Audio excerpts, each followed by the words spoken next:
నమస్తే NSR news కి స్వాగతం.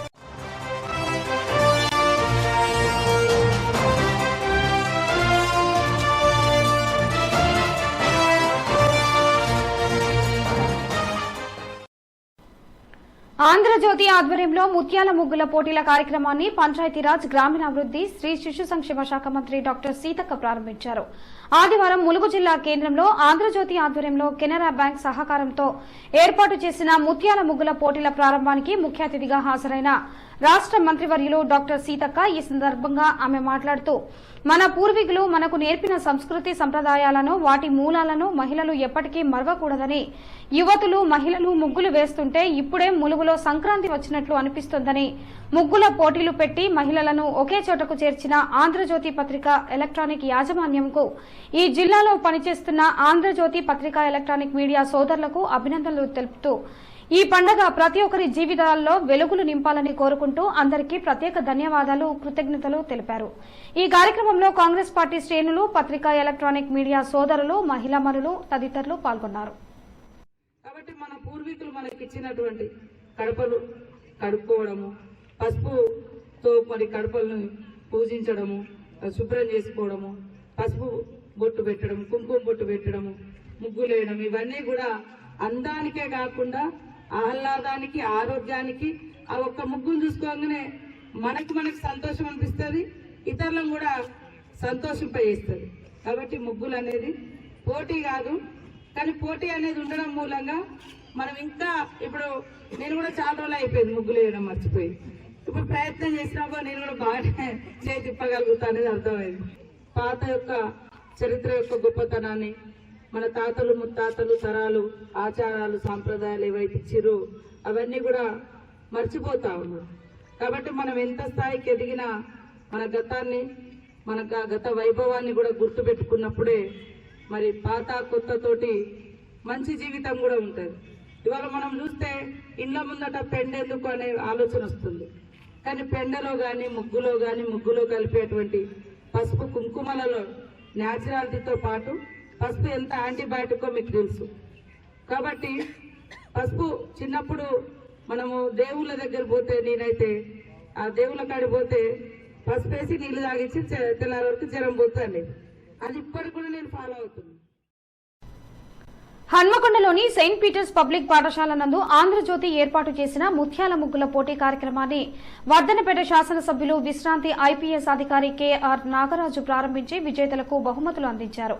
ఈ కార్యక్రమంలో వరంగల్ జిల్లా కాంగ్రెస్ కమిటీ అధ్యక్షురాలు ఎర్రబెల్లి స్వర్ణ, డాక్టర్ పులి అనిల్ కుమార్, ఆంధ్రజ్యోతి పత్రిక మరియు న్యూస్ యాజమాన్యం సిబ్బందితో పాటు ముగ్గుల పోటీలో పాల్గొన్న మహిళలు తదితరులు పాల్గొన్నారు. ఎబిలిటీని కూడా బయటకు తీసే విధంగా ఉంటుంది కాబట్టి చాలా సంతోషం. ఎందుకంటే వారి యొక్క టాలెంట్ కానివ్వండి, వాళ్ళ స్కిల్ కానివ్వండి, ఇట్ ఈస్ ఎ స్కిల్ అనుకోవచ్చు. మనం సాంప్రదాయంగా కూడా ఇంటి ముందు వేస్తుంటారు రోజు ఉదయాన్ని, ఇది మన సాంప్రదాయం కూడా.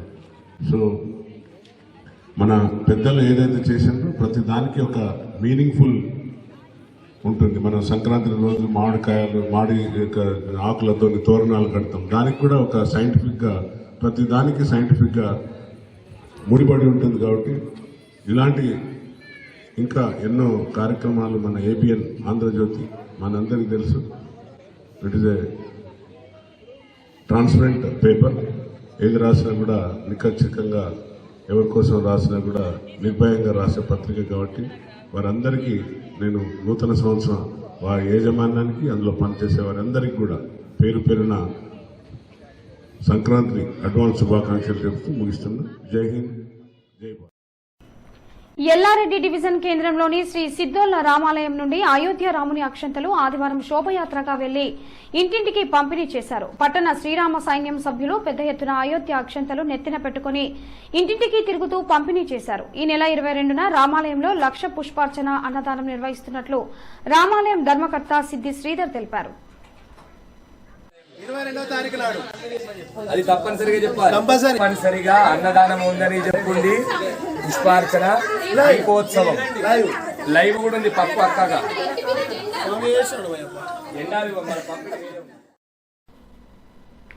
మాజీ రాష్ట్రపతి రామ్నాథ్ కోవింద్ హైదరాబాద్ పర్యటనకు వచ్చారు. ఈ సందర్భంగా రాజ్ భవన్ లో ఆయనకు ఆయనను సీఎం రేవంత్ రెడ్డి మర్యాదపూర్వకంగా కలిశారు. కోవింద్ కు పుష్పగుచ్చం అందించి శాలువతో సత్కరించారు. అనంతరం రాష్ట్రానికి సంబంధించి పలు అంశాలపై ఆయనతో చర్చించినట్లు తెలుస్తోంది. గొత్తికొయ్యలకు దుప్పట్లు పంపిణీ చేసిన పంచాయతీరాజ్ గ్రామీణాభివృద్ది స్త్రీ శిశు సంక్షేమ శాఖ మంత్రి వర్యులు డాక్టర్ దనసరి అనసూయ సీతక్క ములుగు జిల్లా తాడ్వాయి మండలంలోని కామారం గొత్తికోయగూడెం జలగలంచ మండల తోగు గొత్తికోయగూడెంలో ఉన్న ప్రజలకు దుప్పట్లు పంపిణీ చేసిన పంచాయతీరాజ్ గ్రామీణాభివృద్ది స్త్రీ శిశు సంక్షేమ శాఖ మంత్రి వర్యులు డాక్టర్ సీతక్క.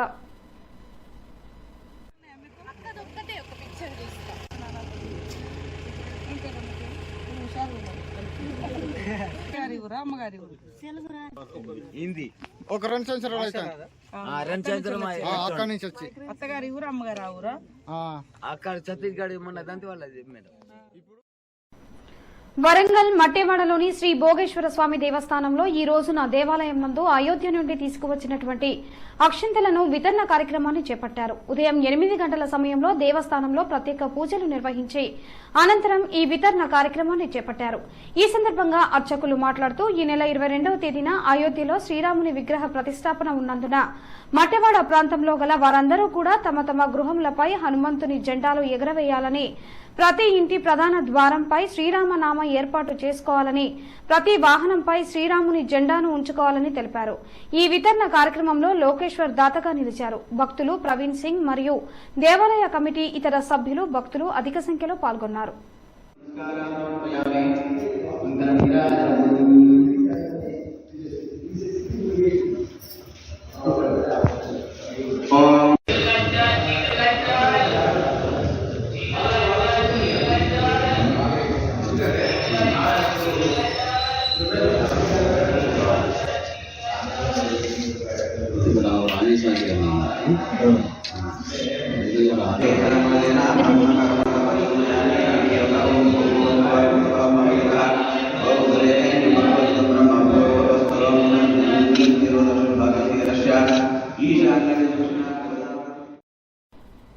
నర్సంపేట పట్టణంలోని బీఆర్ఎస్ పార్టీ కార్యాలయంలో ఏర్పాటు చేసిన విలేకరుల సమావేశంలో మాజీ ఎమ్మెల్యే పెద్ది సుదర్శన్ రెడ్డి మాట్లాడుతూ నర్సంపేట నియోజకవర్గంలో గతంలో వివిధ అభివృద్ది పనులకు వచ్చిన టెండర్లను, జీవోలను పూర్తిగా రద్దు చేయాలని కాంగ్రెస్ పార్టీ నాయకులు అధికారులను సూచించడం పట్ల ప్రభుత్వ వైఖరిని వ్యతిరేకిస్తున్నానని అన్నారు. నియోజకవర్గంలో పైలట్ ప్రాజెక్టుగా తీసుకువచ్చిన అభివృద్ది పనులను అడ్డుకుంటున్నారని, దీనివల్ల నియోజకవర్గ రైతులు, ప్రజలు తీవ్రంగా నష్టపోయే ప్రమాదం ఉందన్నారు. బీఆర్ఎస్ ప్రభుత్వ హయాంలో వచ్చిన పనులన్నీ చివరి దశలో ఉన్నాయని, వాటిని సత్వరమే ఇప్పుడు గెలిచిన ఎమ్మెల్యే మొదలు పెట్టాలని, లేదంటే నియోజకవర్గ పరంగా చేపట్టిన పనుల దృష్ట్యా 297 కోట్ల 17 లక్షల రూపాయలను కోల్పోవడం జరుగుతుందని ఈ సందర్భంగా తెలిపారు. ఇప్పటికైనా కాంగ్రెస్ ప్రభుత్వం విపక్షాలకు అతీతంగా పనిచేసే పూర్తి కావచ్చని, పనుల మీద దృష్టి సారించి పనులను కొనసాగించాలని అన్నారు. ఈ కార్యక్రమంలో బీఆర్ఎస్ పార్టీ నాయకులు, కార్యకర్తలు పాల్గొన్నారు. అన్ని అన్నారు కదా, మరి ఇప్పుడు తెలుసండి కుల సంఘాల భవనాలకు నేను ప్రత్యేక జీవో తెచ్చిన మీ పుణ్యాన రెండోసారి. ఇవాళ వాళ్ళ బిల్లుల చెల్లింపులు జరగాలి, అవి ముందు పోవాలి. అన్ని కులాలు కదా, మీకు కూడా ఓట్లేసింది కదా.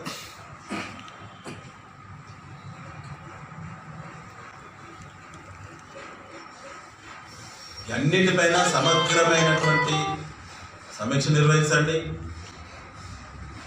వచ్చిన ప్రతి రూపాయి నియోజకవర్గ ప్రజల క్షేమానికి, అభివృద్ధికి సద్వినియోగం చేసుకోవాలి. ఈ రకంగా ఏది పడితే అది రద్దు చేసుకుంటా పోతే ఇది ప్రజాస్వామ్యం, ఎవరు ఊరుకోరు. ఇది కరెక్ట్ కాదు. దీనికి ఖచ్చితంగా బాధ్యత వహించాల్సింది ముఖ్యమంత్రి రేవంత్ రెడ్డి గారు. ఈ నియోజకవర్గంపై కక్ష కట్టి రద్దు చేస్తున్నట్టు, పనులు ఆపుతున్నట్టు అనిపిస్తా ఉన్నది. ఇన్ని వందల కోట్ల నిధులను ఆపడం అంటే ప్రత్యేక దృష్టి పెట్టి మరి జిల్లాధికారులకు డైరెక్ట్ గా సీఎంఓ కార్యాలయం నుంచి ఫోన్లు వచ్చి నర్సంపేటలో ఉన్నాయండి, సమీక్షించండి. అది మీరు చేపిస్తున్నారా? బాధ్యత మాత్రం ఎమ్మెల్యే గారు. Thank you. హన్మకొండ జిల్లా ఐలోని శ్రీ మల్లికార్జున స్వామి జాతర ప్రతి ఏటా మాదిరిగానే మకర సంక్రాంతి రోజున భక్తులు లక్షల సంఖ్యలో హాజరై శ్రీ ఐనవోలు మల్లికార్జున స్వామిని దర్శించుకుంటారు. ఈ సంవత్సరం కూడా భక్తులకు తగిన ఏర్పాట్లు చేసేందుకు అధికారులు నిమగ్నమయ్యారు. ఈ నెల శనివారం 13వ తేదీన ఉత్సవాలు ప్రారంభం జరగనున్నాయి. 3 రోజుల పాటు ప్రత్యేక ఉత్సవాలు నిర్వహిస్తారు. 14వ రోజున భోగి, 15న మకర సంక్రాంతి, 17న మహా సంప్రోక్షణం నిర్వహిస్తారు. మకర సంక్రాంతి రోజున ప్రభబండ్లు తిప్పుతారు. సంక్రాంతి నుంచి ఉగాది వరకు జాతరకు పెద్ద సంఖ్యలో భక్తులు విచ్చేసి దర్శించుకుంటారు.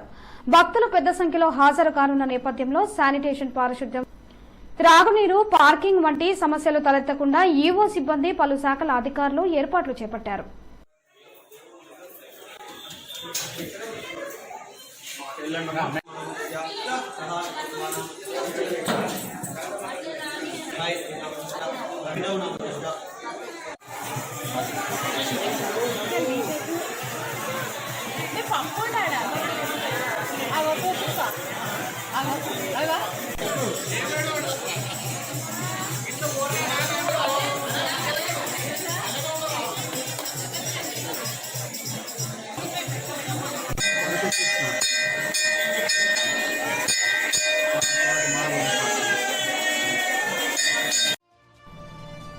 ఈ వార్తలు ఇంతటితో సమాప్తం. నమస్కారం.